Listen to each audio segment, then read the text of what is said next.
हाँ, गर्मियों में बच्चों के लिए फायदेमंद माना जाता है। तरबूज में कई तरह के पोषक तत्व होते हैं, जैसे कि vitamin A, vitamin C, vitamin B complex, calcium, magnesium, fibre और आयरन। तरबूज के फायदे। एक, तरबूज में 90% से ज्यादा पानी होता है, इसलिए ये शरीर में पानी की कमी को रोकने में मदद करता है।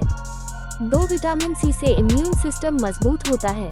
3, विटामिन ए आँखों, दांतों और त्वचा के लिए जरूरी होता है।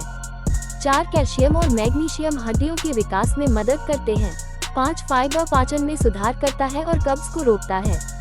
तरबूज खिलाने का तरीका। 1, 6 महीने से ज्यादा उम्र के बच्चों को तरबूज खिलाया जा सकता है। 2, तरबूज को छोटे छोटे टुकड़ों में काट कर दें और उसमें से बीज निकाल दें। 3, तरबूज को मैश करके या प्यूरी बनाकर भी खिलाया जा सकता है।